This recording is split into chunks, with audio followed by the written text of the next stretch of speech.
نحمده ونصلي على رسوله الكريم أما بعد قال الله تبارك وتعالى في القرآن المجيد والفرقان الحميد فأعوذ بالله من الشيطان الرجيم بسم الله الرحمن الرحيم قابل صدر جلسہ حضرات علماء کرام و مہمان اکرام، آج میں آپ حضرات کے سامنے توبہ کی اہمیت کے بارے میں چند باتیں پیش کرنا چاہتا ہوں۔ بزرگوں اور دوستو، قرآن میں اور حدیث میں توبہ کی بڑی تاکید آئی ہے۔ ایک حدیث میں آیا ہے کہ آپ صلی اللہ علیہ وسلم نے ارشاد فرمایا، التائب من الذنب کمن لا ذنب لہ، گناہوں سے توبہ کرنے والا ایسا ہے گویا کہ اس نے کوئی گناہ کیا ہی نہیں۔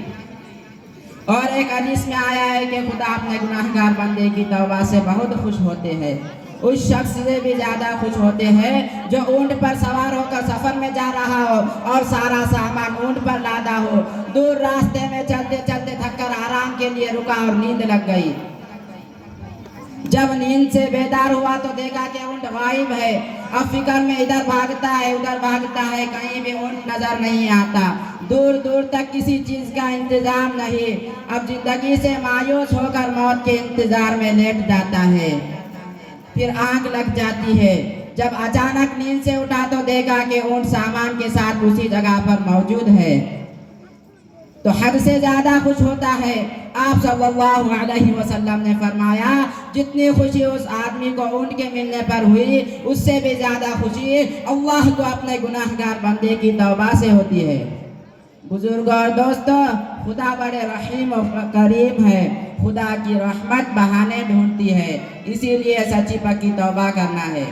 ایک حدیث میں آیا ہے کہ حضور صلی اللہ علیہ وسلم کی خدمت میں چند مرد اور عورتیں قیدی بن کر آئے۔ ایک عورت پریشان بھاگی پھر رہی تھی، جس کا بچہ گم ہو گیا، جس کی یاد و تڑپ میں کبھی اس بچے کو پیار کرتی کبھی اس بچے کو پیار کرتی ہے۔ حضور صلی اللہ علیہ وسلم نے جب اس عورت کی حالت دیکھی تو صحابہ سے فرمایا، کیا یہ عورت اپنے بچے کو آگ میں ڈالیں گی؟ صحابہ نے جواب دیا، ہرگز نہیں۔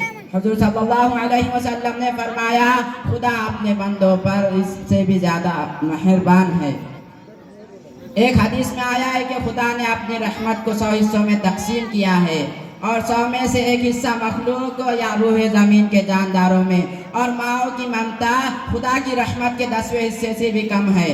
اسی لیے کسی بزرگوں نے ترجمانی کی ہے، اے میرے بندے، میری در اور میری چوکھٹ پر آنا نا امیدی نہیں، تو نے اگر 100 بار توبہ کر توڑ ڈالا ہے تو کوئی بات نہیں، آجا آجا آجا میرے در پہ آجا، میرے سامنے آنسو بہا کے دیکھ، دیکھ دعا مانگ کے دیکھ، دیکھ سچی توبہ کر کے دیکھ۔ اے میرے بندے، تیرے آنے میں معاف ہے، تیرے آنے میں دیر ہے، میرے معاف کرنے میں دیر نہیں۔ غرض توبہ خدا تعالیٰ کی طرف سے ایک نعمت ہے، اسی لیے کہ بندہ سارے گناہوں کو توبہ کے ذریعے معاف کرا سکتا ہے۔ بزرگ اور دوستو، توبہ ولایت کا پہلا زینہ ہے، توبہ سے پریشانیاں دور ہوتی ہے، توبہ تمام نبیوں کا شیوا ہے، توبہ اولیاء اللہ کا زیور ہے، توبہ روح کے زنگ کو دور کرتا ہے، توبہ درجات کو بلند کرتا ہے۔ غرض توبہ کی بڑی تاکید آئی ہے، بس اللہ تعالیٰ سے دعا فرمائے، اللہ تعالیٰ ہم سب کو مرنے سے پہلے سچی پکی توبہ کرنے کی توفیق عطا فرمائے، آمین۔ وآخر دعوانا الحمدللہ رب العالمین۔ اس کے بعد میں